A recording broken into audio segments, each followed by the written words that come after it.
ઓમ સહનાવવતુ સહનૌ ભુનક્તુ સહ વીર્યંકરવાવહૈ તેજસ્વિનાવધીતમસ્તુ મા વિદ્વિષાવહૈ. ઓમ શાંતિ શાંતિ શાંતિ.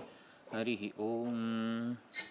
ઓમ યો બ્રહ્માણં વિદધાતિ પૂર્વં યો વૈ વેદાંશ્ચ પ્રહિણોતિ તસ્મૈ તમ્હદેવમાત્મબુદ્ધિપ્રકાશં મુમુક્ષુર્વૈ શરણમહં પ્રપદ્યે. ઓમ શાંતિ શાંતિ શાંતિ. હરિ ઓમ. શ્રી ગુરુભ્યો નમઃ. હરિ ઓમ. સદાશિવસમારંભાં શંકરાચાર્યમધ્યમાम् અસ્મદાચાર્યપર્યન્તાં વંદે ગુરુપરંપરાં. વંદે ગુરુપરંપરાં. ઓમ તપઃ પ્રભાવાદ્દેવ પ્રસાદાચ્ચ બ્રહ્મઃ શ્વેતાશ્વતરોધ વિદ્વાન અત્યાશ્રમિભ્યઃ પરમં પવિત્રં પ્રોવાચ સમ્યગ્ ઋષિસંગજુષ્ટં. યસ્ય દેવે પરા ભક્તિઃ યથા દેવે તથા ગુરौ તસ્યૈતે કથિતા હ્યર્થાઃ પ્રકાશન્તે મહાત્મનઃ. શ્વેતાશ્વતરતે સ્વસ્તિ વેદશાખા પ્રવર્તિને બ્રહ્મજ્ઞાનં સ્વશાખોત્થં ભિક્ષાં યચ્છાદ્યનો મુને.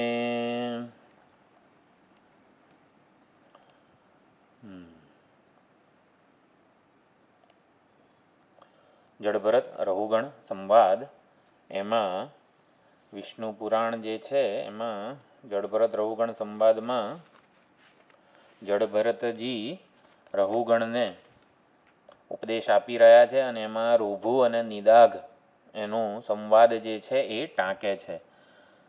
તો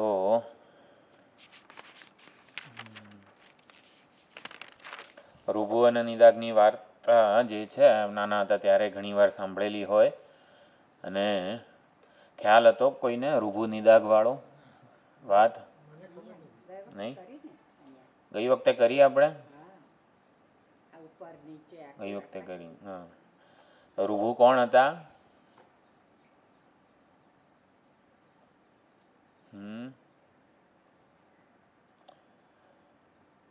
ઋભુ નિદાઘ પ્રકરણ છે આખું ત્યાં. એટલે એમાં બ્રહ્માજીના બ્રાહ્મણ પુત્ર માનસ પુત્ર છે ઋભુ, ઋષિ ગુરુ છે.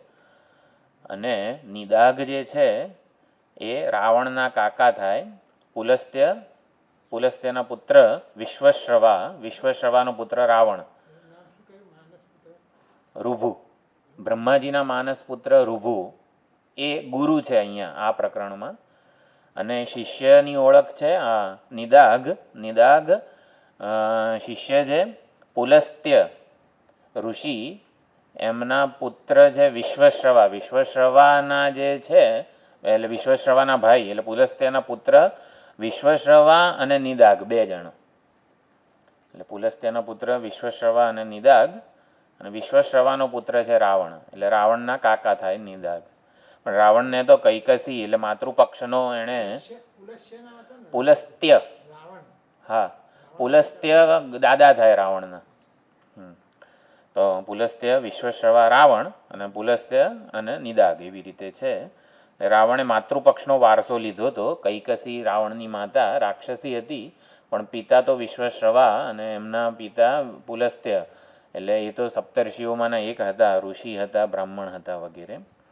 એટલે ઋભુએ નિદાઘને પ્રથમ શિષ્ય હતો નિદાઘ. સર્વશાસ્ત્રોનો અભ્યાસ કરાવ્યો, પૂર્ણ ઉપદેશ આપ્યો. નિદાઘના અધિકારીત્વમાં થોડી ઘણી ઉણપ હતી એટલે પરમાર્થ દર્શન એટલું સ્પષ્ટ ના થયું, પરમાર્થ દર્શનમાં સ્થિત ન થઈ શક્યો. એક જ ચૈતન્ય સર્વત્ર વિલસી રહ્યું છે આવું જે પરમાર્થ દર્શન છે એમાં સ્થિત ન થઈ શક્યો. મૂળ તો વૈરાગ્ય અને મુમુક્ષા આપણી તીવ્ર હોય ઉત્તમ અધિકારીત્વ કહેવાય. વૈરાગ્ય અને મુમુક્ષા જેટલા મંદ હોય એટલું અધિકારીત્વની ઉણપ કહેવાય. આપણે જે 9મો અધ્યાય નીલકંઠમાં જોઈએ છે એમાં એ જ કીધું, યોગક્ષેમમ વહામી અહમ. ભગવાન કહે છે જે આવી રીતે સમર્પિત છે, સતત મારું ચિંતન કરે છે, એના યોગ અને ક્ષેમનું વહન હું કરું છું. તો સાધક જિજ્ઞાસુ આપણા માટે યોગ અને ક્ષેમનો અર્થ શું છે? તો યોગ એટલે આપણા અધિકારિત્વમાં જે કંઈ ઉણપ હોય ને એ ભગવાન પૂરી કરી આપે, એટલે આપણા અધિકારિત્વને પૂર્ણ બનાવી આપે, અને ક્ષેમ જે કંઈ વૈરાગ્ય, મુમુક્ષા, સાધન ચતુષ્ટય, દૈવી સંપત્તિ આપણામાં છે એનું રક્ષણ કરે. સામાન્ય રીતે એવું કે યોગ અપ્રાપ્તસ્ય પ્રાપણમ, એટલે અપ્રાપ્ત હોય ને પ્રાપ્ત કરે. ગાડી નથી મારી પાસે એટલે ભગવાન ગાડી અપાઈ દે. આવો કંઈ આપણા અર્થ ગાડીને શું કરીને શું કરવું છે એમ.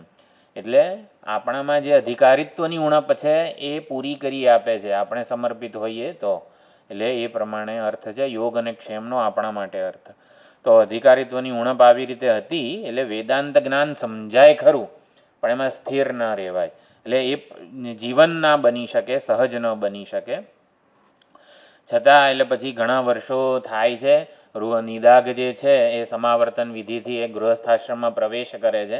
ગૃહસ્થાશ્રમમાં એનો ચાલતો હોય છે. ત્યાં ઋભુ ઋષિ એના કલ્યાણ માટે થઈને વેશ બદલીને એના ઘરે આવે છે, અને પછી એટલે આવે છે ગૃહસ્થ ધર્મનું યથોચિત પાલન કરે છે નિદાગ, કે મહાત્માજી તમને આવી રીતે શું અભ્યાગત છો, અતિથિ છો, તમને શું જમાડું. એટલે ભિક્ષા વગેરેનું પૂછ્યું, અને ભિક્ષા વગેરે જમાડીને પૂછ્યું તમને આ ભિક્ષાથી ભોજનથી તૃપ્તિ થઈ કે નહીં, આપ ક્યાંથી આવો છો વગેરે બધા સામાન્ય જે પ્રશ્નો હોય એ પૂછ્યા. એટલે નિદાગની દ્રષ્ટિ એક વ્યક્તિ કે ઉપાધિ તરફ છે, અને જવાબ આપે છે ઋભુ પારમાર્થિક દ્રષ્ટિકોણથી. ઋભુ કે મને તો ભૂખ જ નથી લાગતી. એટલે એ ક્યાંથી હું, મને વગેરે શબ્દો કોને સંબોધીને બોલે છે એ એને સમજાવવાનો પ્રયત્ન કરતા હતા કે જો તું એક ચૈતન્ય ઉપર દ્રષ્ટિ રાખ, એટલે મને તો ભૂખ જ નથી લાગતી. ભોજન વડે કંઈ મને તૃપ્તિ ના થાય, ભોજન વડે જે તૃપ્ત થાય છે ને એ હું નથી. આપણે એવું સમજવાનું, આપણને ભૂખ લાગી હોય તો આપણે જમીએ વગેરે કરીએ, પણ પછી જે તૃપ્ત થનારો પ્રાણ વગેરે છે એટલે એ હું નથી. હું શરીર જ નથી તો ભૂખ લાગવી, તૃપ્તિ થવી આ બધા તો શરીરના પ્રાણના વગેરેના ધર્મો છે. હું તો નિત્ય તૃપ્ત છું. પછી બીજો પ્રશ્ન પૂછ્યો તો તમે ક્યાંથી આવો છો, તો એનો પણ ઉત્તર આપ્યો કે હું તો સર્વવ્યાપક, સર્વનો આધાર છું. આ શરીરને છોડીને પરલોકમાં જનારો કોઈ જીવ નથી, કરતા ભોગતા નથી. આવો જવાબ આપે છે. એટલે નિદાઘને એકદમ યાદ આવે છે, તો આવો ઉપદેશ આપનાર તો મારા ગુરુ જ હોવા જોઈએ એમ કરીને પછી પ્રણિપાત વગેરે કરે છે. અને ઉપદેશ જે છે અદ્વૈત ઉપદેશ મળે છે નિદાઘને. આવા ઉપદેશ આપનાર મારા ગુરુ જ હોય. એટલે જ્ઞાનનું શ્રવણ કરીએ છીએ આપણે બધા, પણ વિચારો આપણા દેહાધ્યાસ પૂર્વકના જ હોય છે. એટલે એ અહીંયા સમજવાનું છે. જ્ઞાનનું શ્રવણ કરીએ ત્યારે પછી દેહાભિમાનપૂર્વકના વિચારો, દેહાભિમાનપૂર્વકની ઈચ્છાઓ અને દેહાભિમાનપૂર્વકના કર્મો, આ ત્રણેય વસ્તુ છોડવી જોઈએ. એને ઈષણાત્રય સંન્યાસ કીધેલો છે. દેહાભિમાન પૂર્વકના, દેહને સત્ય માનીને, જગતને સત્ય માનીને થતા વિચારો, અને વિચારો, ઈચ્છાઓ અને કર્મો, મને આ મળવું જોઈએ વગેરે જે કંઈ પણ આપણે વિચારતા હોઈએ છીએ દેહને સત્ય હું માનીને અને જગતને સત્ય માનીને. એટલે જ્ઞાનનું શ્રવણ કરીએ પછી આપણે અભ્યાસ શેનો કરવાનો છે, ભાવના શેની રાખવાની છે, કે દેહને હું માનીને અને જગતને સત્ય માનીને થતા વિચારો, ઈચ્છાઓ અને કર્મો આપણે સંકેલી લેવાના છે. વ્યવહારમાં જઈએ તો બધું દેહને જ હું માનવું પડે તો ભાઈ નહીં કરવાનો થોડો વ્યવહાર ધીમે ધીમે ઓછો કરતા જવાનો. એટલે જિજ્ઞાસુ સાધક માટે એ બહુ મોટી સાધના છે કે જેમાં આ વસ્તુને સત્યતા આપવી પડે ને બને એવા આટલા સંબંધો. જો જડભરતના કિસ્સામાં શું સમજ્યા હતા, જડભરત વાનપ્રસ્થ એટલે વનમાં જતા રહ્યા. શેના માટે વનમાં ગયા, કે જેને લીધે જગતને સત્ય માનવું પડે ને એવા કર્મો, એવા સંબંધો, એવું આ બધું છોડ્યું એમણે. વનમાં ગયા એટલે વન તો એકાંત, વન તો પરમાત્માનું નામ છે. તો પરમાત્માનું અનુસંધાન કરવું એટલે પરમાત્માના માયિક રૂપોની સત્યતા છોડવી. આ જગત છે, ઉપાધિ છે, પરમાત્માનું માયિક રૂપ છે, માયાને લીધે દેખાય છે. માયિક રૂપ છે એટલે માયાને લીધે દેખાય છે. તો એ પ્રમાણે એ બધું છોડવું પડે.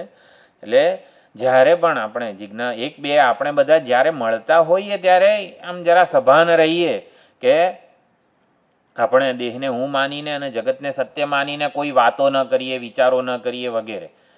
એટલે એકબીજા આવું વિચાર ભાથું કંઈક આપતા રહીએ. જો ગયા ક્લાસમાં આ કીધું હતું વગેરે વગેરે. જો વ્રજવાસી કોને કીધા છે? જે વાત વાતમાં કંઈ ને કંઈક કનૈયો લઈ આવે એને વ્રજવાસી કીધા છે. વ્યવહાર હોય, આજે દૂધ ઉભરાઈ ગયું, ઘણીવાર ઉદાહરણ આપતો હોઉં છું, તો કેમ દૂધ ઉભરાઈ ગયું? તો કનૈયો આમ પસાર થતો હતો ને એને જોવામાં દૂધ ઉભરાઈ ગયું. એટલે કહેવું છે હકીકત તમે 2 જણ મળતા હોય, આજે શાક લેવા ગયો ને આવું છે, શેના માટે? એ કનૈયાને જોવામાં આવું થઈ ગયું. વાત વાતમાં કનૈયાની વાત તો લાવી જ દે, એને વ્રજવાસી કહેવાય. એટલે જે કંઈ પણ કહેવાનું કરવાનું હોય આપણે એમાં ક્યાંક ને ક્યાંક કરીને કંઈક આત્મતત્વને તો લઈ આવવાનું વચ્ચે. એટલે આવી આમ સભાનતાથી પ્રયત્ન કરવો પડે. બધાએ સહાધ્યાયીઓ થકી બ્રહ્મ વિદ્યાનો 1/4 અંશ પ્રાપ્ત થાય છે. સહાધ્યાયીઓએ તો ખાસ આ કરવાનું છે. ક્લાસ પહેલાં આવીને અડધો કલાક ચર્ચા કરો ને, હું તો એ જ કહું છું, બીજું કશું કરવાની જરૂર નથી. ક્લાસ પહેલાં અડધો કલાક આવું, ગયા ક્લાસમાં જે કંઈ થયું એના 3 પોઈન્ટ બધા એકબીજાને કહે વગેરે, પણ બહુ સુંદર પ્રયત્ન છે એ બધો. એટલે આ થયું.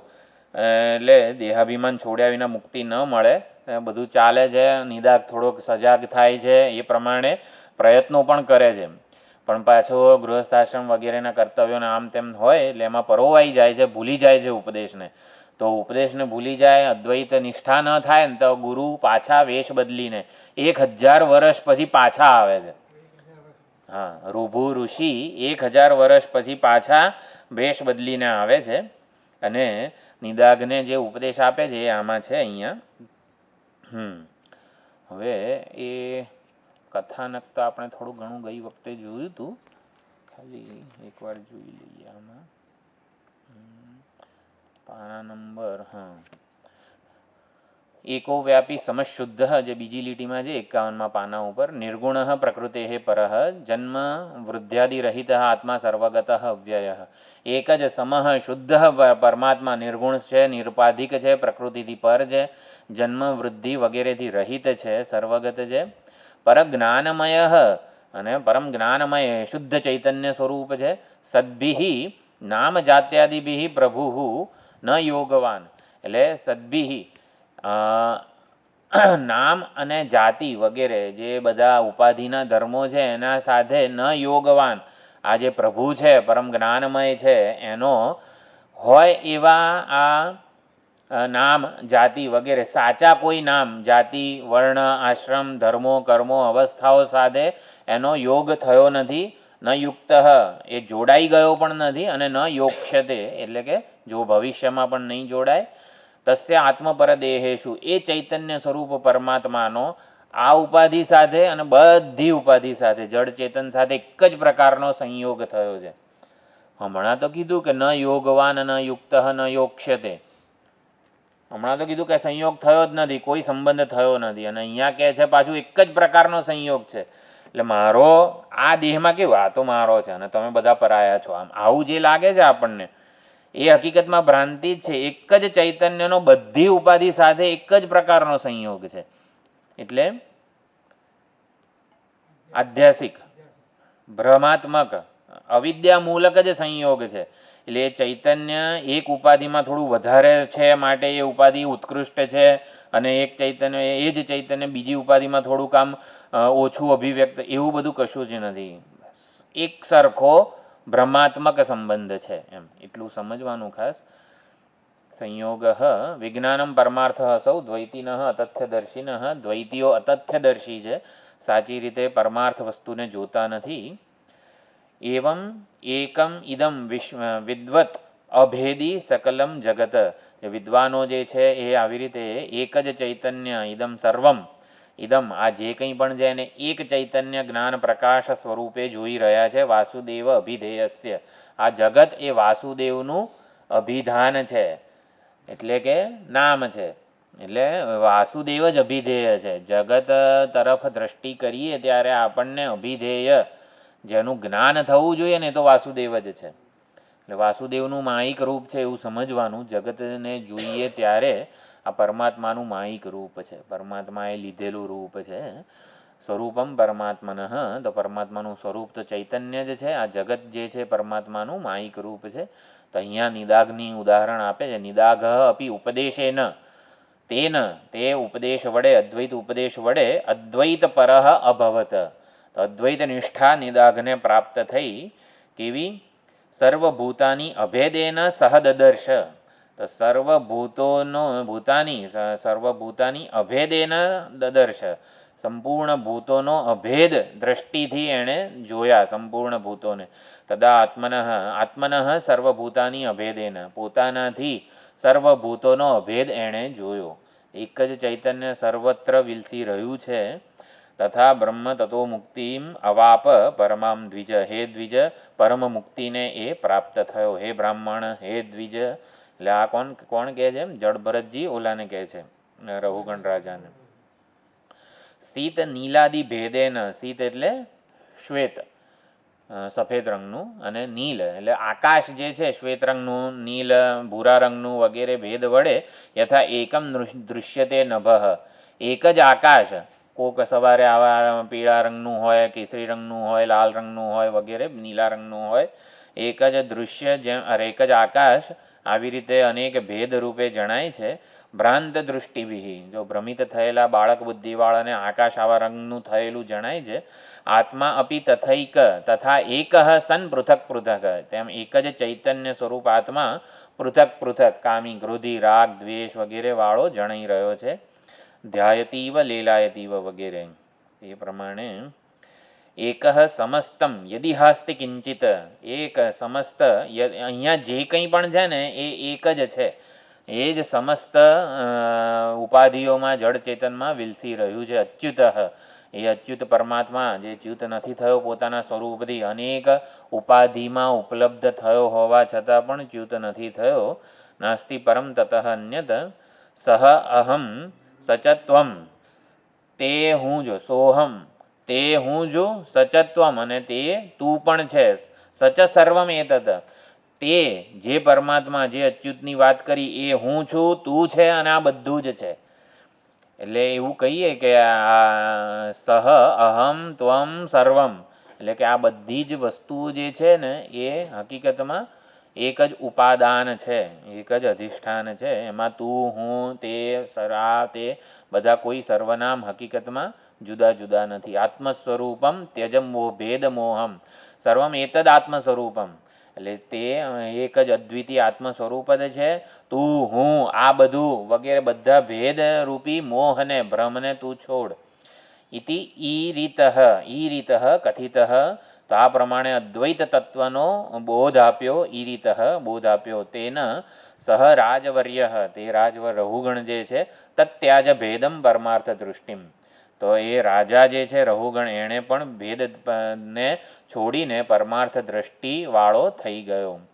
સચાપી જાતિ સ્મરણ આપ્તબોધ, તો જન્મની અપવર્ગમ આપ, પહેલાં આપણે આ જોઈ લઈએ રાજવર્યવાળું જે છે, આમાં નિદાઘવાળી એકવાર વાત જે છે એવમ એટલે આ સંપૂર્ણ જગત એક નિર્ભેદ વાસુદેવ તત્વ સ્વરૂપ જ છે. નિદાઘવાળી જે વાત છે, એટલે એકવાર નિદાઘ કઠિયારો એટલે જંગલમાં 1000 વર્ષ થઈ ગયા એટલે પાછો ઋભુ ઋષિ આવે છે. એ વખતે નિદાઘ લાકડાનો ભારો ઊંચકીને આમ જતો હોય છે અને રસ્તામાં રાજાની સવારી પસાર થાય છે. તો એ વખતે ત્યાં નિદાઘ ઊભો હોય છે આખા લાકડાનો ભારો ઊંચકીને, અને ઋભુ આવી રીતે વેશ બદલીને આવ્યા હોય છે અને રાજા પ્રવેશ પામે છે અને રાજવૈભવ એનો બધો આખી યાત્રા પાલખી વગેરે જતું હોય છે. નિદાઘ રસ્તા કિનારે આવી રીતે ઊભો છે. ઋભુ આવે છે વેશ બદલીને અને ઋભુ પૂછે છે, હે મુનિ, તમે એકલા કેમ ઊભા છો અહીંયા? તો ઓલો નિદાઘ કહે છે, અહીંયા રાજા પ્રવેશી રહ્યા છે, રાજાની પાલખી યાત્રા વગેરે બધું હાથી ને બધું છે, એટલે અહીંયા ઊભો છું. એટલે ઋભુ ઈચ્છતા હતા કે એની દ્રષ્ટિમાંથી ભેદ નિવૃત્ત થાય, એટલા માટે પૂછ્યું રાજા કોણ છે આમાંથી? તો નિદાઘે કીધું કે જે હાથી ઉપર બેઠો છે એ રાજા છે. એટલે હાથી અને રાજા વગેરે ભેદ બુદ્ધિને નિર્મૂળ કરવા માટે નિદાઘે પૂછ્યું, બરોબર, હાથી ઉપર બેઠો છે એ રાજા છે એ તો હું સમજો, પણ આમાં હાથી કોણ છે? એટલે હકીકતમાં આવો જ્યારે પ્રશ્ન પૂછે ત્યારે નિદાઘને ટ્યુબલાઇટ થવી જોઈએ કે આ ઉપાધિના સ્તરે નથી પૂછી રહ્યા મને. હાથી કોણ છે શેના માટે પૂછે? એટલે હાથી કોણ છે એ પૂછ્યું જ્યારે નિદાઘે, ત્યારે કીધું કે જે નીચે છે એ હાથી છે, જે ઉપર છે એ રાજા છે. આ પ્રમાણે જવાબ આપ્યો. એટલે ઋભુ અદ્વૈત દ્રષ્ટિથી પ્રશ્નો પૂછે છે અને નિદાગ દ્વૈત વ્યવહારે ઉત્તર આપે છે. જે નીચે જે હાથી છે, ઉપર છે એ રાજા છે. હા, એટલે ઋભુ, હા હવે બરોબર હું સમજી ગયો. જે ઉપર છે એ રાજા છે, નીચે છે એ હાથી છે, હું સમજી ગયો. પણ એમાં હવે ઉપર એટલે શું અને નીચે એટલે શું? એટલે આવું પૂછ્યું. એટલે ઉપર અને નીચે જેવા ભેદ પણ તું કાઢી નાખ. એક જ ચૈતન્ય પ્રકાશ છે આખા જગતમાં, તેમાં ઉપર નીચે વાળો ભેદ ક્યાંથી આવ્યો? વ્યાવહારિક ભેદની પણ જ્યારે પરમાર્થ તત્વનું અનુસંધાન થતું હોય ત્યારે વ્યાવહારિક ભેદની પણ કોઈ સત્યતા નથી. એ બધા ખરી પડે છે. ઉપર અને નીચે એવા બે કોઈ તત્વો જુદા હોય, આ માટીનો ઘડો હોય તો ઉપર છે ને માટી છે અને નીચે છે ને એ પણ માટી છે. તો ઉપર અને નીચે એના શબ્દોનો કોઈ અર્થ રહ્યો ખરો? ઘડામાં જે ઉપરનું કાઠલું વગેરે હોય આપણે પકડીએ ત્યાં શું છે? માટી છે. અને નીચે એક જ ઉપાદાન છે, એક જ ચૈતન્ય છે જે સર્વત્ર વિલસી રહ્યું છે, હાથીમાં અને રાજામાં. બંને ઉપાધિમાં જેનો નિર્દેશ થાય છે આંગળી વડે એ તો ચૈતન્ય સ્વરૂપ પરમાત્મા જ છે ને. કોને હાથી કહીએ આપણે? ચૈતન્ય હોય તો જ એને હાથી કહીએ ને, એને જ રાજા કહીએ ને. ચૈતન્ય ના હોય તો હાથી કે રાજા કહેવાય? પછી મળદું કહેવાય, એને રાજા કે હાથી ના કહેવાય. હોસ્પિટલમાં પણ જ્યારે જીવ વિદાય લઈ લે ને ત્યારે ત્યાં સુધી વ્યક્તિનું નામ બોલાય છે. પછી તો પેશન્ટ શું કહેવાય છે? બોડી. હા, બોડી એવું કહેવાય છે. પછી એને નામ, પેશન્ટના નામ પરથી નથી બોલાવવામાં આવતું. તો જે હોય ચાલો. એટલે હા, જે નીચે છે ને એ બરોબર સમજાયું મને. પણ હવે નીચે કોને કહેવાય ને ઉપર કોને કહેવાય એ તો સમજાય. એક જ તત્વ હોય તો ઉપર નીચે શું રહ્યું? તો નિદાગ કહે છે આ કંઈ સમજતા નથી. લાય અને શબ્દોથી અર્થ ના સમજાય. આ માટીનો ઘડો, જો આ ઘડો કહેવાય, આ મારા હાથમાં ઘડો છે, આ મોબાઈલ છે, આમ મોબાઈલ છે, આને મોબાઈલ કહેવાય, તો એ હજી કોઈ ના મોબાઈલ એટલે શું હકીકતમાં? તો પછી શું કરવું પડે? અભિનય કરવો પડે. ઉપર અને નીચે શબ્દોથી અર્થ નથી ખબર પડતી. કોઈ આદિવાસી હોય અથવા તો કોઈ ચાલો સાઉથનો જેને ગુજરાતી ભાષા ના આવડતી હોય એને ઉપર અને નીચે, તમિલનાડુનો કોઈક હોય તમિલ ભાષા બોલતો હોય, જાણતો હોય, એને આપણે ગુજરાતીના ઉપર અને નીચે શબ્દનો અર્થ સમજાવવો છે તો શું કરવાનું? બરાબર. એટલે જે કરવું પડે, અભિનય એવો કરવો પડે, પ્રત્યક્ષ કરાવવું પડે. એટલે ઋભુને આવો આવો હું તમને બતાવું. એમ આવો તમે નજીક, ઉપર અને નીચે હજી નથી ખબર પડતી ને, નજીક આવો જરા. તો એમ કરીને ઋભુને બોલાવે છે નજીક, જરા વાંકા વાળો તમે. એટલે એમ કરીને બે હાથ પકડીને એને વાંકા વાળે છે અને નિદાગ એના ઉપર ચડી જાય છે, ઉપર ચડી બેસે. જો હવે સમજાયું? હું ઉપર છું અને તું નીચે છે. એટલે આવો અભિનય કરીને નિદાગ શિષ્ય ગુરુના ખભા ઉપર, પીઠ ઉપર ચડી ગયો અને પછી કીધું જો હવે ખબર પડી ઉપર અને નીચે કોને કહેવાય? હું ઉપર છું અને તું નીચે છે.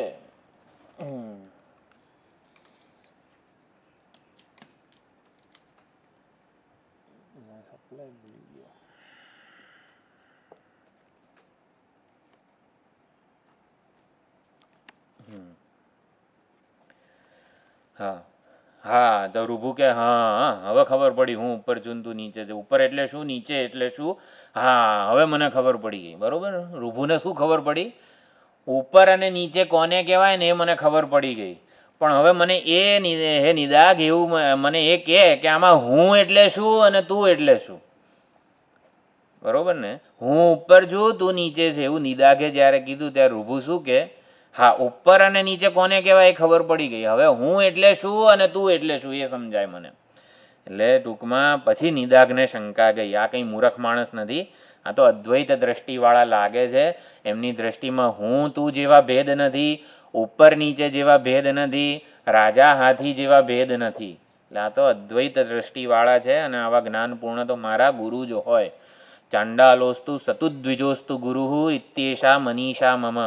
મનીષા પંચકમાં પણ શંકરાચાર્યજી કહે જ છે આવું કે આવી મતિ જેની છે એ તો મારા, એ ચાંડાળ હોય કે ગમે તે હોય, એ મારા ગુરુ જ છે. એટલે કે જેની ચૈતન્ય તરફ દ્રષ્ટિ છે, અદ્વૈત દ્રષ્ટિ છે, એ જ મારા ગુરુ છે. એ પ્રમાણે ચાંડાળ રૂપે આ મનીષા પંચકની સ્તુતિ કરે છે. પછી શિવજી પ્રગટ થાય છે અને જે 4 કૂતરાઓ હોય છે એ 4 વેદ રૂપે પ્રગટ થઈ જાય છે મનીષા પંચકમાં. તો આ પ્રમાણે નિદાગો અપી ઉપદેશેન, એટલે નિદાગ પણ અદ્વૈત પરાયણ, અદ્વૈત નિષ્ઠાવાળો થયો. એની દ્રષ્ટિમાંથી દ્વૈત વિસરાઈ ગયું. સૃષ્ટિનું સત્ય જે છે, સત્યતા ખરી પડી, અદ્વૈત પરમાત્મા જ છે એવું એને ખબર પડી. પોતાનાથી અભેદ રૂપે સર્વના દર્શન કર્યા, સર્વમાં પોતાના દર્શન કર્યા, અને સર્વત્ર જે છે એ એક જ ચૈતન્ય છે એવું એણે જોયું. અભેદના દર્શન કરવા એટલે શું, એક એ વસ્તુ સમજી લઈએ. સર્વમાં પોતાને જોયો અને પોતાનામાં સર્વને જોયા, આને અદ્વિતીયતા કહેવાય, અદ્વૈત દર્શન કહેવાય. સમજાશે? સર્વમાં પોતાને જોયું અને પોતાનામાં સર્વને જોયા. બરોબર ને આશારામભાઈ? એટલે બેમાં ફરક શું છે? એકથી આમાં તો મેથેમેટિકલ ઇક્વેશન છે ને, પોતાનું ને સર્વનું, એક આમ કરી નાખવાનું એટલે સમજી જઈએ. બરોબર ને? A ઇઝ ઇક્વલ ટુ બી તો બી ઇઝ ઇક્વલ ટુ એ, એમાં કરવાનું જ શું મોટું, નહીં?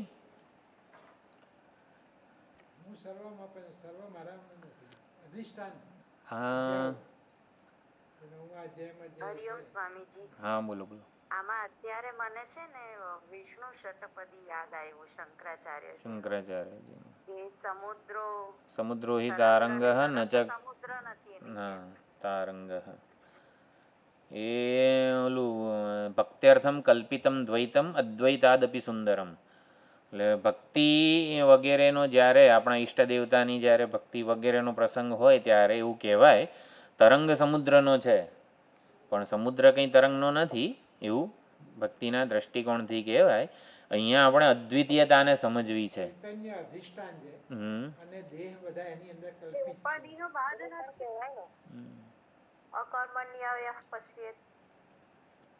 હા, હવે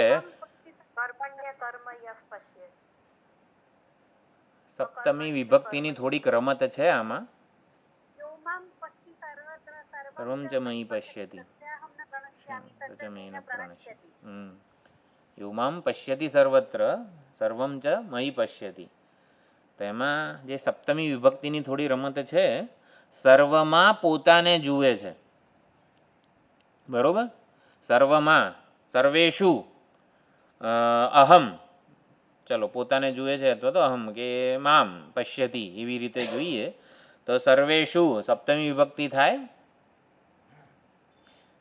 સર્વમાં પોતાને જોવાના છે. આપણે જે કંઈ પણ જળ ચરાચર જગત છે ને એમાં પોતાનું દર્શન કરવાનું છે, ચૈતન્ય તરીકે છે. સર્વમાં કઈ વિભક્તિ છે? સર્વેષુ સપ્તમી બહુવચન. એ સપ્તમી કઈ છે? સપ્તમીના ઘણા બધા પ્રકાર છે. હા, પણ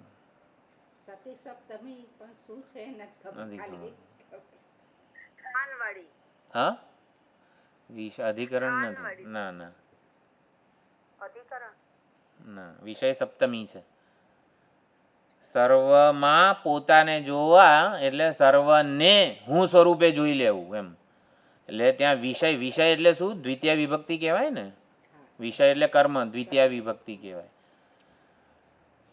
ઘડામાં માટીના દર્શન કરવા, ઘડામાં એટલે સર્વમાં હુંના દર્શન કરવા, આત્માના દર્શન કરવા.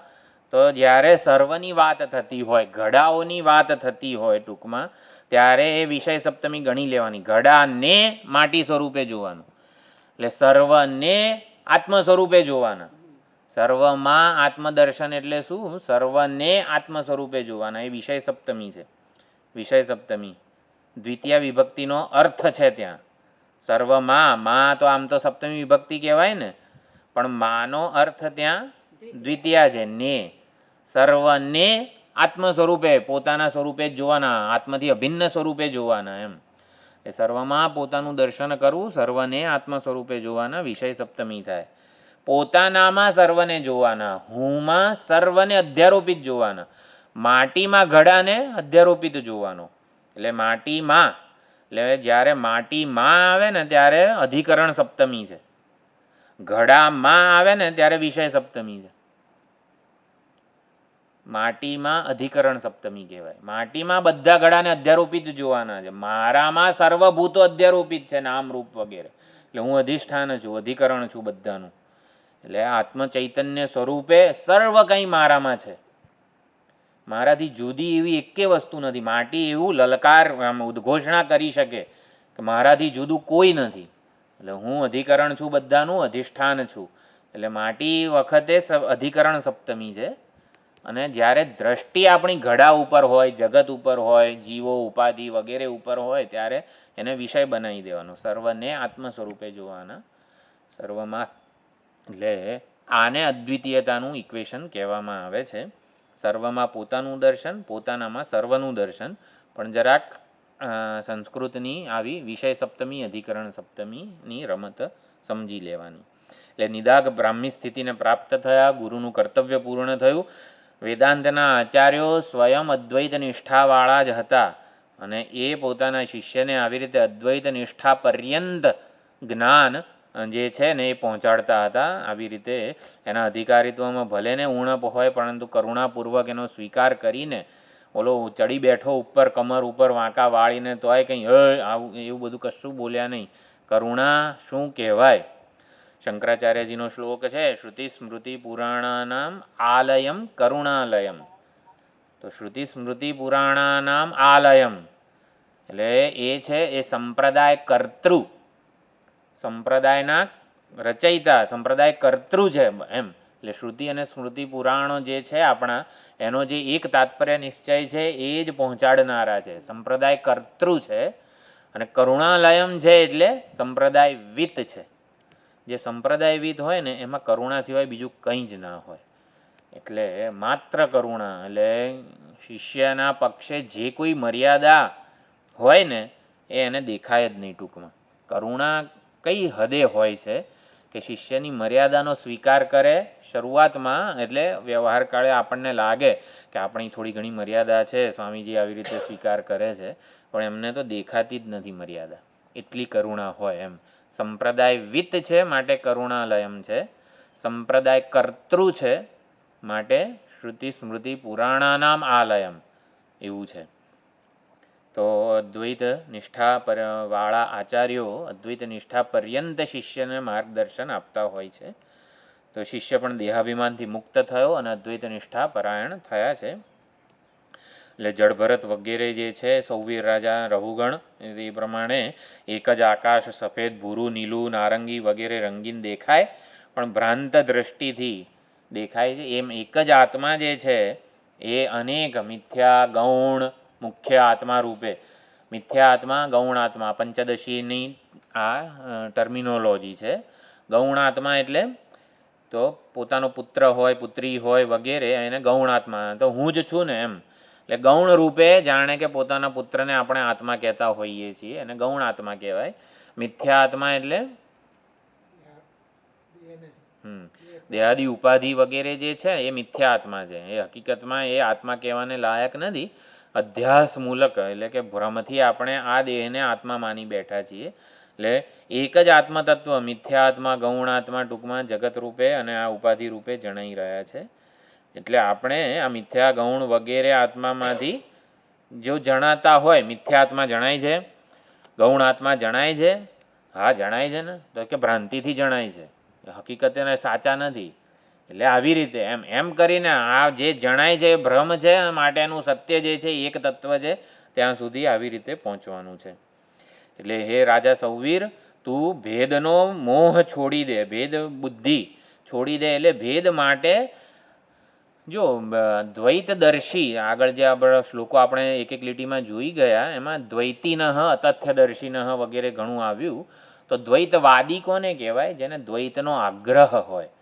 એટલે આગ્રહ હોય એટલે છોડવા ના માગે દ્વૈત બુદ્ધિને. હું અને ઈશ્વર, કે હું મારા ઈષ્ટ દેવતા, હું અને તું.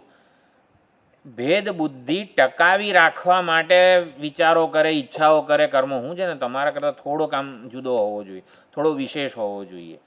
એટલે એમ કરવા, એ ભેદ, એ અંતરને, એ જુદાઈને ટકાવી રાખવા માટે કેટલી યોજનાઓ મારે ઘડવી પડે.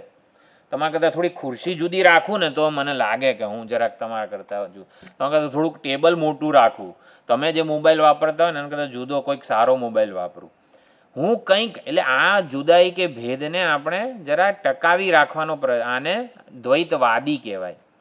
દ્વૈતવાદી એટલે ભેદ બુદ્ધિ, દ્વૈત બુદ્ધિને પકડી રાખે અને એ અંતરને પોષ્યા કરે. હા, જાળવી રાખવાનો પ્રયત્ન, છોડવા ના માગે એમ. એટલે એને દ્વૈતવાદ, દ્વૈતનો આગ્રહ હોય છે. દ્વૈત એટલે ભેદ, જુદાઈ. તો એટલે રાજાને કીધું ભેદ માટેનો મોહ, આકર્ષણ, આ ભેદ બુદ્ધિ તું રાજા છોડી દે, ભેદનો આગ્રહ છોડી દે. એટલે રાજા રહુગણ પણ પરમાર્થ દ્રષ્ટિવાળા થયા, જડભરતને પછી મોક્ષ પ્રાપ્ત થયો વગેરે. હા, તો હવે પાનું નંબર આવે છે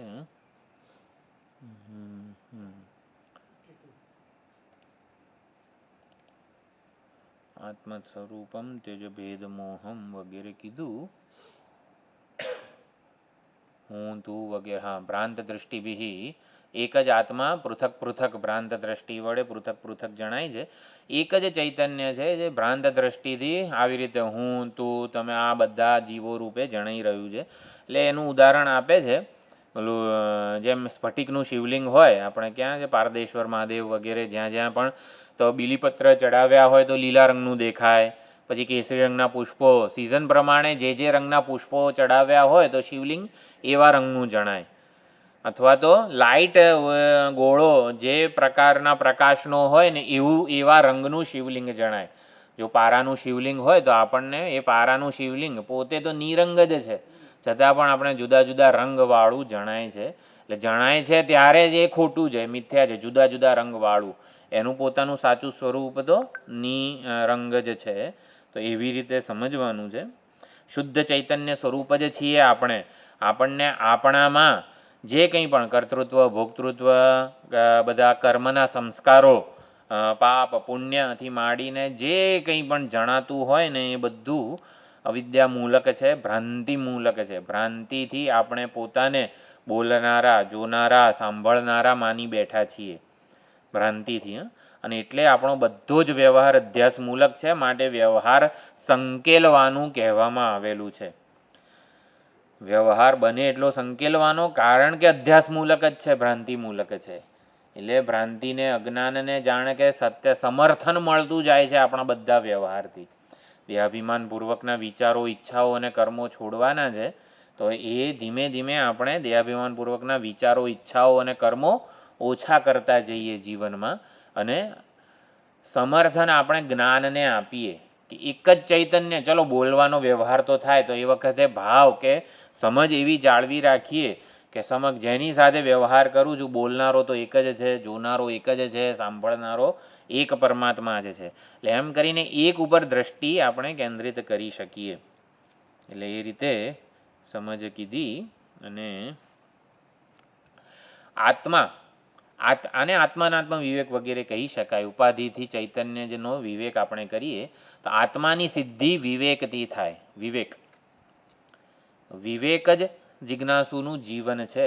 આત્માની સિદ્ધિ વિવેકથી થાય, પરમાત્માની સિદ્ધિ અનુભવથી થાય. આત્માની સિદ્ધિ વિવેકથી થાય, પરમાત્માની સિદ્ધિ અનુભૂતિથી થાય. સાક્ષાત અપરોક્ષ પરમાત્માને, આત્મા એટલે ચૈતન્ય સ્વરૂપ. અને જે પરમાત્માનો શું અર્થ કરવાનો આમાં? પરમાત્માની સિદ્ધિ અનુભૂતિથી થાય. પરમાત્માનો શું અર્થ કરવાનો? આમ તો અત્યારે કહી તો દીધું. ચૈતન્યની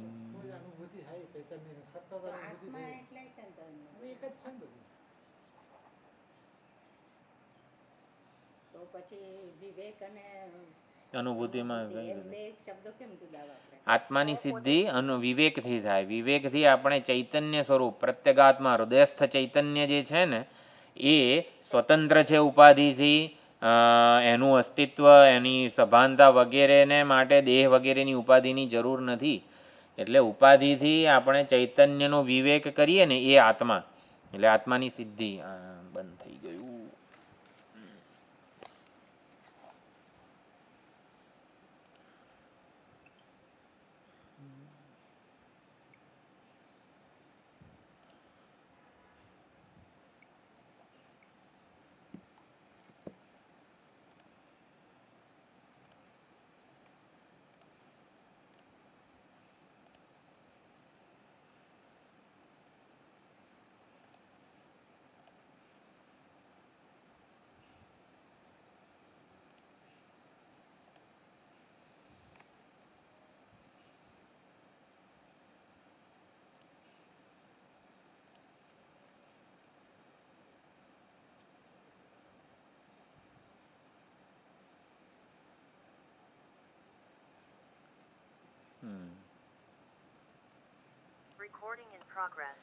આત્માની સિદ્ધિ વિવેકથી થાય, પરમાત્માની સિદ્ધિ અનુભૂતિથી થાય, અને મહાત્માની સિદ્ધિ સદ્ગુણોથી થાય. નિર્માણ મોહા જીતસંગ દોષા અધ્યાત્મ નિત્યા વિનિવૃત્ત કામા દ્વંદ્વૈર વિમુક્તા સુખ દુઃખ સંજ્ઞી ગચ્છંતી અમૂઢા વગેરે. આત્માની સિદ્ધિ વિવેકથી થાય. આત્મનાત્મ વિવેક કરીએ ને એટલે આત્મતત્વ જે છે આપણી બુદ્ધિમાં લક્ષિત થાય, એટલે એ પ્રત્યેગાત્મ ચૈતન્યની વાત છે. પરમાત્માની સિદ્ધિ અનુભૂતિથી થાય, એટલે પરમાત્માની સિદ્ધિ આપણે હમણાં જોયું ને, સર્વમાં પોતાને અને પોતાનામાં સર્વને, આને પરમાત્મા કહેવાય. પરમાત્મા એટલે બ્રહ્મ, પૂર્ણ, સર્વનું અધિષ્ઠાન વગેરે જે છે.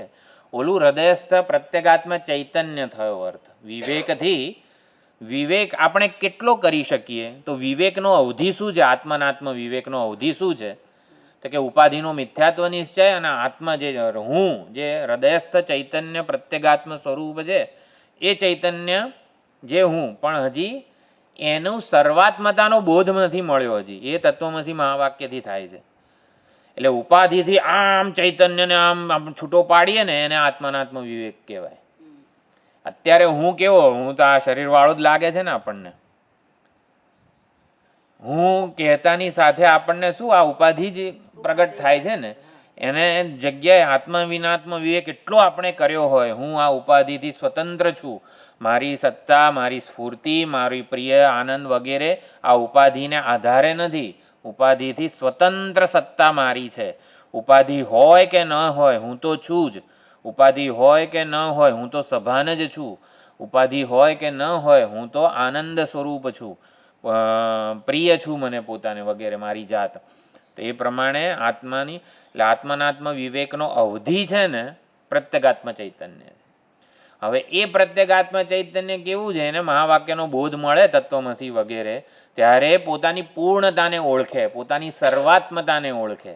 સર્વમાં પોતાના દર્શન કરે, પોતાનામાં સર્વના દર્શન કરે. આ અદ્વિતીયતાનું સમીકરણ છે.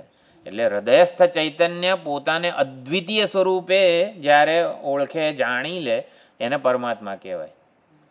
એટલે પરમાત્મા એટલે બ્રહ્મ, પૂર્ણ, સર્વનું અધિષ્ઠાન.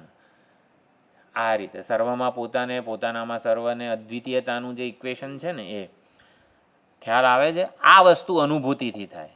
એ અનુભવના સ્તરે હું બધે છું. હવે કઈ રીતે આપણને લાગે કે હું બધે છું, બધામાં છું અને બધું મારામાં છે? આ અનુભવ સિવાય નહીં. એટલે દ્રઢ સાક્ષાત્કાર પર્યંતનો અનુભવ વગેરે જે કહેતા હોઈએ છીએ મહાત્માઓને, જ્ઞાનનિષ્ઠ વગેરેને, આવો અનુભવ હોય. એટલે પરમાત્માની સિદ્ધિ અનુભૂતિથી થાય. અને મહાત્માની સિદ્ધિ કઈ રીતે થાય? આમ હિન્દીમાં બોલીએ એટલે મહાત્મા થઈ જાય, ઓલા લાકડાના ઓલા પગરખા પહેરીએ એટલે મહાત્મા થઈ જઈએ, આમાં ભગવા કપડાં પહેરી લઈએ એટલે મહાત્માજી. હા, હવે તો મહાત્માની ભાષા બોલવી પડે ને. શું હતું? હા, મહાત્માઓ કેવી રીતે બોલે? હા, કેમ છો? આપણે જરા એકબીજા સાધકો એકબીજાને મળીએ, કેમ છે, જય શ્રી કૃષ્ણ વગેરે કહીએ આપણે. તો મહાત્માઓ એકબીજાને મળે ત્યારે શું છે? શું કે આપ સાધન ક્યાં ચલ રહા હૈ અભી? હા, કયો ગ્રંથ ભણી રહ્યા છો? એનું અધ્યયન થઈ રહ્યું છે. મહાત્માઓ એકબીજાને મળે ને તો આવું પૂછે, મહાત્માજી સાધન ક્યાં ચલ રહા હૈ અભી?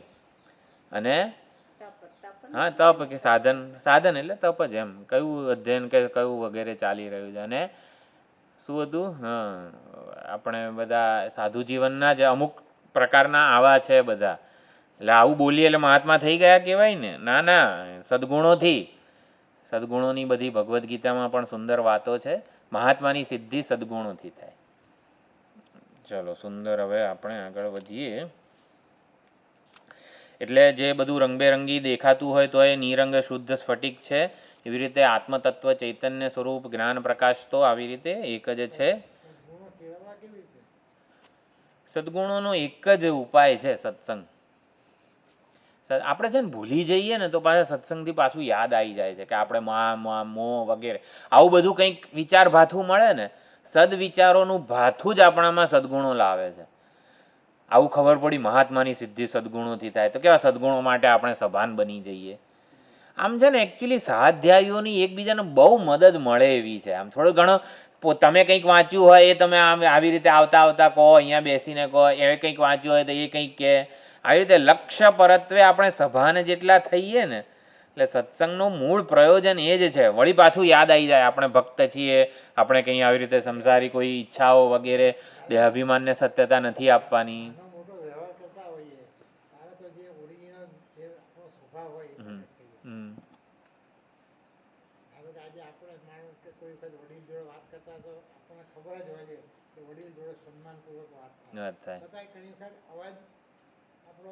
બદલાઈ જાય મોટું.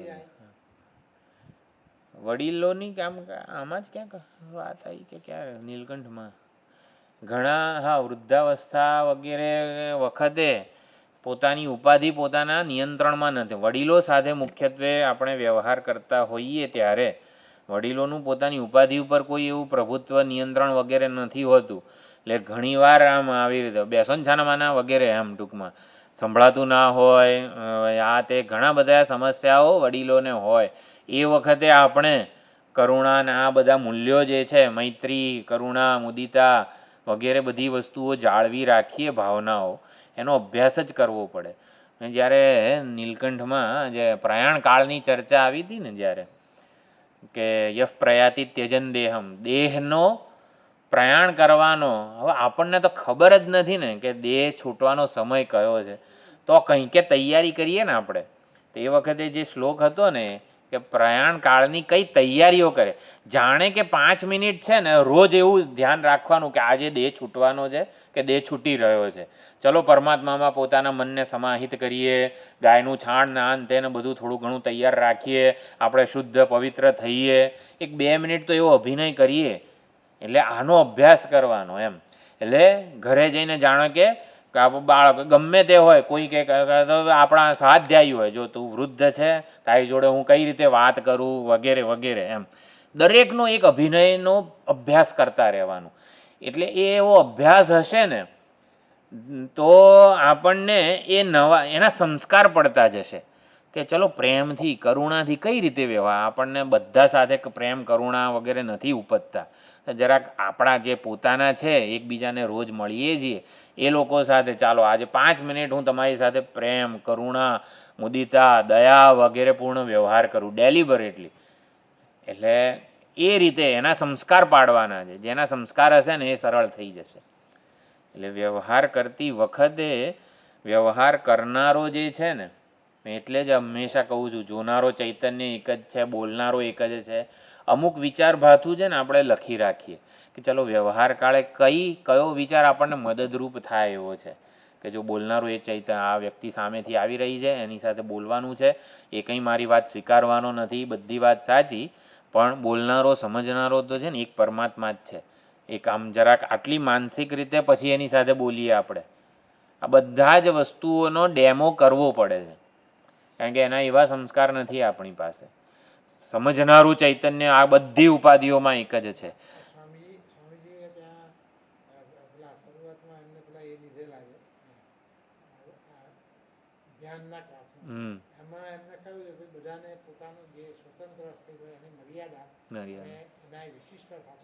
સ્વીકાર કરો. હા હા, સામેવાળાની મર્યાદાનો સ્વીકાર કરીએ અને વિશેષતાનો આદર કરીએ, નોંધ લઈએ. આ એક વસ્તુ બહુ જ અગત્યની છે વ્યવહારમાં. સામેવાળાની મર્યાદાનો સ્વીકાર કરીએ અને એની જે વિશેષતા છે, દરેક ઉપાધિમાં કંઈક વિશેષતા આપી છે, એ વિશેષતાની આપણે આદર કરીએ અને નોંધ લઈએ. એક આદર અને નોંધ નથી લેતા ને એટલે જ બધો વ્યવહાર એટલો ગૂંચવાડા ભર્યો બની જાય છે ને. કદાચ મર્યાદાઓ તો આપણને સ્વીકારવા સિવાય છૂટકો જ નથી, પણ એનામાં જે વિશેષતા છે, જે કંઈક સારું સૂઝ આવડત વગેરે કંઈક છે, એનો ખાલી આદર કરીએ આપણે કે એની નોંધ લઈએ તો વ્યવહાર ખરેખર આપણો સુધરી જાય. એટલે દરેક વખતે સામેનું પાત્ર છે એમાં આપણને ઉપાધિગત કંઈક મર્યાદા વિશેષતા જણાવવાની જ છે. એટલે વિશેષતાઓનો આદર કરીએ, નોંધ લઈએ, મર્યાદાઓનો સ્વીકાર કરીએ, આને અદ્વિતીયતા આત્મદર્શન કહેવાય. એટલે કારણ કે મેં મારી મર્યાદાઓનો સ્વીકાર કરેલો છે અને મારી વિશેષતાઓનો હું તો બહુ આદર કરું છું. હા, એટલે નોંધ લઉં છું ભાઈ મારામાં જો આટલું ભણેલો છું, આટલું આવજો, કેટલી નોટ બનાવું છું, ખબર પડે જ તમને કંઈ એમ. એટલે મારી વિશેષતાઓની તો હું બહુ નોંધ લેતો હોઉં છું, એટલે બીજાની વિશેષતાઓની પણ નોંધ લેતા જઈએ. એટલે ટૂંકમાં મહાત્મા બનવા માટે આ બધું કરવું જ પડે. બીજું કંઈ મહાત્માઓની સિદ્ધિ કરુણાથી, અરે સદગુણોથી થાય. આત્માની સિદ્ધિ એટલે ટૂંકમાં આત્માના આત્મ વિવેકનો અવધિ શું? તો હૃદય પ્રત્યેગાત્મ ચૈતન્ય. અનુભૂતિનો અવધિ શું? પરમાત્મા દર્શન. અને સદગુણોનો અવધિ શું? તો કે મહાત્મા. આ રીતે પણ બદલીને સમજી શકાય છે. તો હવે વિવેક વિચાર વગેરે સહજ થઈ જાય ધીમે ધીમે. હા જી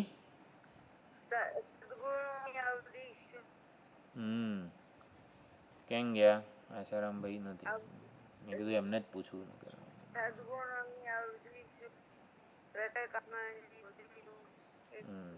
રિપીટ કરવાનું કે છે સુધાબેન. કોણે કરવું છે? હેતલબેન?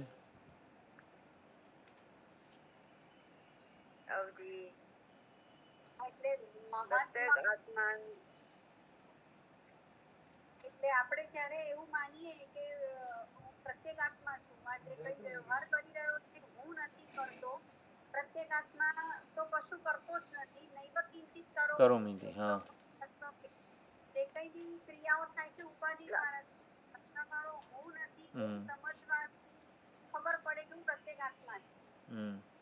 પછી જ્યારે હું મારી સર્વાત્મા રીતે હું મારી જાતને જોવાનું વિચારું કે ભાઈ વેષ્ટિ સમષ્ટિ એક રૂપ છે, વેષ્ટિ ઉપાધિ છે, એક સમષ્ટિ ઉપાધિ છે, સૂક્ષ્મ વેષ્ટિ ઉપાધિ અને સ્થૂળ વેષ્ટિ ઉપાધિ, સમષ્ટિ વેષ્ટિ ઉપાધિઓ સાથે જ છે. અને હું મારી જાતને દરેકે દરેક ઉપાધિમાં જોઉં એ પરમાત્મા દર્શન, અનુભૂતિનો અવધિ થયો.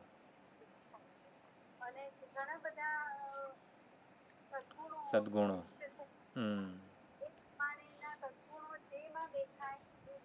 મહાત્મા સદગુણોનો અવધિ મહાત્માપણું, અનુભૂતિનો અવધિ પરમાત્મા દર્શન, અને વિવેક આત્મનાત્મ વિવેકનો અવધિ પ્રત્યેગાત્મ ચૈતન્ય.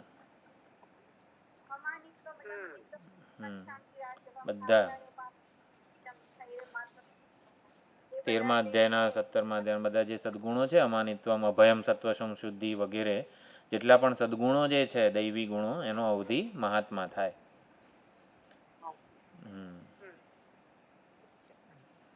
હવે આપણે હા પૃથક એક સમસ્તમ યદિ આસ્તિ કિંચિત તત અચ્યુત નાસ્તિ પરમ તતઃ અન્યત. એટલે એક જ અચ્યુત, એક જ તત્વ છે, એનાથી સ્વતંત્ર જુદું કે ભેદયુક્ત કશું નથી. સહ, અહમ, નાહું, તું વગેરે બધા જે ભેદ છે તો ભ્રાંતિ કલ્પિત જ છે. એટલે ભેદ આત્માનાત્મ વિવેક વિચાર વગેરે સહજ થઈ જાય ને ત્યારે ભેદભાવ ન રહે. એટલે ઈશ્વર અને જીવનો પણ ભેદ છે, સહ, અહમ વગેરે, એ ભેદ પણ એ વખતે ભ્રાંતિ કલ્પિત થઈ જાય. એટલે જીવ જ્યાં સુધી વિવેક વિનાનો હોય ને ત્યાં સુધી જ અશુદ્ધ અને પરતંત્ર રહે. જીવ જ્યાં સુધી વિવેક વગરનો હોય ત્યાં સુધી જ એ પરતંત્ર છે, અનીશ છે, અશુદ્ધ છે વગેરે. પણ જીવ જ્યારે વિવેક કરે ને ત્યારે જીવ અને ઈશ્વરની જુદાઈ રહેતી નથી. જીવ ઈશ્વરમાં ભળી જાય છે અને એક થઈ જાય છે એવું કરતાં જીવ અને ઈશ્વરની જુદાઈ રહેતી નથી. જીવ જ્યારે વિવેક કરે ત્યારે જીવ અને ઈશ્વરની જુદાઈ રહેતી નથી, એ શુદ્ધ ચૈતન્ય સ્વરૂપ જ થઈ જાય છે. એટલે જીવ અને ઈશ્વર બંને વચ્ચેની જુદાઈ નથી રહેતી. જુદાઈ ઉપાધિકલ્પિત, ભ્રાંતિકલ્પિત છે, એટલે એ રહેતી નથી. બંને એક ચૈતન્ય સ્વરૂપ થઈ જાય છે. જીવ ઈશ્વરમાં ભળે ને એવું બધું નહીં. જીવ અને ઈશ્વર બંને એક શુદ્ધ ચૈતન્ય પરમાત્મા સ્વરૂપે જ રહે છે.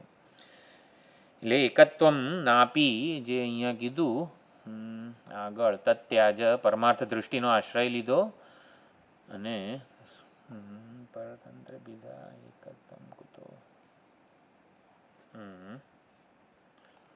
ક્યાં ગયું? તથા ચ લેંગે. હવે લિંગ પુરાણની રાજવર્યએ તત્યાજ ભેદ દૃષ્ટિ, ભેદ દૃષ્ટિનો ત્યાગ કરીને પરમાર્થ દૃષ્ટિવાળા થયા અને પછી અવાપ્ત જન્મની અપવર્ગમ આપ, એટલે ભેદ બુદ્ધિને છોડી દીધી અને જે જડભરતજી હતા ને એમને પોતાના પૂર્વજન્મનું સ્મરણ થઈ આવ્યું.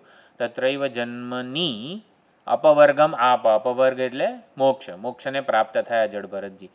એટલે જડભરતજી જે છે પૂર્વ બ્રાહ્મણ વગેરે જે કંઈ હતું એને તત્વજ્ઞાન પ્રાપ્ત કરીને મોક્ષપદને પ્રાપ્ત થયા. પછી લિંગ પુરાણની હવે ચર્ચા આવે છે. તસ્માત અજ્ઞાન મૂલો હિ સંસાર સર્વદેહીનામ. જે કંઈ પણ સંસાર વગેરે જે છે આપણને એ અજ્ઞાન મૂલક જ છે. પરતંત્રે સ્વતંત્રે ચ ભેદા ભાવાદ વિચારત. એટલે પરતંત્ર અને સ્વતંત્ર, જીવ પરતંત્ર છે, ઈશ્વર સ્વતંત્ર છે, આવું આપણને જે લાગે છે એ ભેદા ભાવાત, ભેદ બુદ્ધિને લીધે, જુદાઈને લીધે લાગે છે કે હું બિચારો બાપડો છું અને એ સર્વજ્ઞ સર્વશક્તિમાન છે. હકીકતમાં તો ચૈતન્ય જે છે એ આવી રીતે એ પરતંત્ર સ્વતંત્ર થયેલું નથી. આના માટે એવું કહેવાય છે જીવનું પિયર શું અને જીવનું સાસરું શું. બરોબર? જીવનું પિયર શું અને જીવનું સાસરું શું.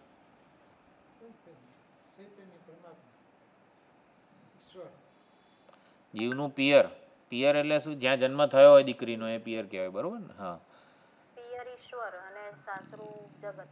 ના, ઉપાધિ સાથેનું તાદાત્મ્ય. ના.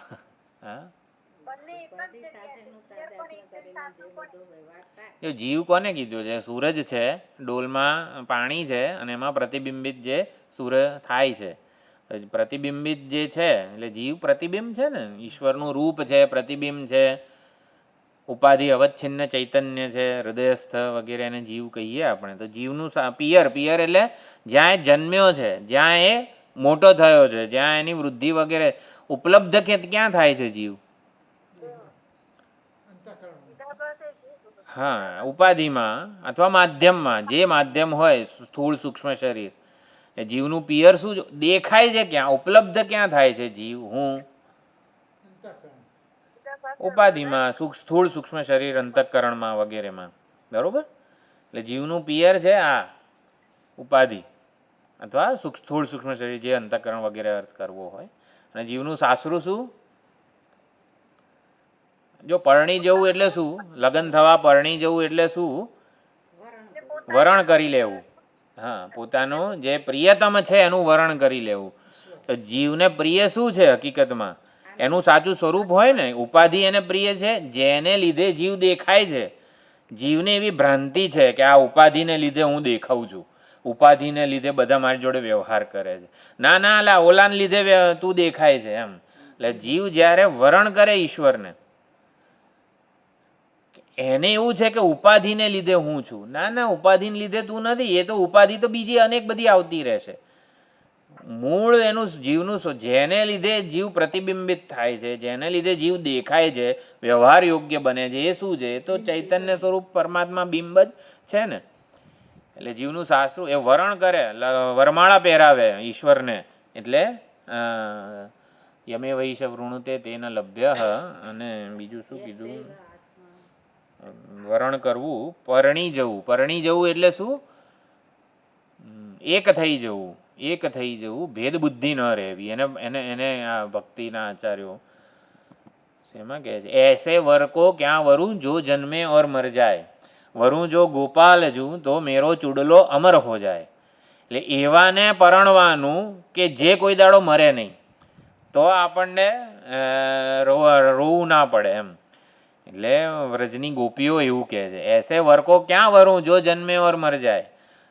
એટલે જે જન્મે ને મરે છે એવા અનિત્યને ક્ષણભણું વરને ક્યાં વરણ કરીએ એમ. એવી વસ્તુઓનું કેમ એ કરીએ? જો જે પોતે અવિનાશી હોય, અમર હોય ને, એને વરી લઉં તો હું પોતે અવિનાશી થઈ જવું વગેરે. જીવનું સાસરું છે ને આ છે પરમાત્મા, ઈશ્વર. તો સ્વતંત્ર અને પરતંત્ર વગેરે જે આ ભેદ આ શ્લોકમાં આવ્યા ને, એનાથી વાત યાદ આવી. ભેદા ભાવાત વિચારત. તો ભેદ જે છે વિચારથી જ આવે, એનો નાશ થઈ જાય છે. કોઈ જુદાઈ રહેતી નથી. આપણે અને આપણા ઈષ્ટ દેવતા કહો, પરમાત્મા કહો, એની વચ્ચેની જે જુદાઈ છે એ અજ્ઞાન કલ્પિત છે, સાચી નથી. એટલું આપણે તો ચોક્કસ દ્રઢ નિશ્ચય કરી શકીએ છીએ. પછી એક બહુ સુંદર અદ્વિતીયતાની જે પરાકાષ્ઠા છે ને એ કહે છે અહીંયા, એકત્વમ અપી નાસ્તિ, લો એકપણું પણ નથી એમ. દ્વૈતમ તત્ર કુતઃ અસ્તિ અહો, એટલે એકપણું જ નથી તો દ્વૈતપણું ક્યાંથી હોય એમ. એટલે તો દ્વૈતના સંદર્ભમાં અદ્વૈત ને એક ને વગેરે બધું કહેવામાં આવ્યું છે. હકીકતમાં દ્રષ્ટિ જ છે, બિંદુ. પણ એકચ્યુઅલી અદ્વૈત છે ને એ દ્રષ્ટિ બિંદુ નથી, દ્વૈત એ દ્રષ્ટિ બિંદુ છે, અદ્વૈત વાસ્તવિકતા છે. પણ અહીંયા એકત્વમ એટલે આપણે જાણે કે એક, બે કે દ્વૈત, અનેક વગેરે બધા શબ્દો સમજતા હોઈએ તો કહે છે એકપણું, પણ જ્યાં બીજો છે જ નહીં ત્યાં વળી એકપણું ક્યાંથી હોય. એટલે એકત્વમ નાસ્તિ દ્વૈતમ તત્ર કુતો થયો, એકમ નાસ્તિ અથ મર્ત્યમ ચ કુતઃ મૃત સમુદ્ભવ, એ છે ને જે.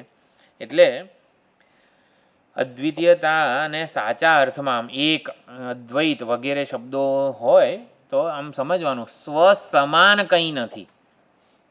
મારા જેવો કોઈ છે ખરો જગતમાં?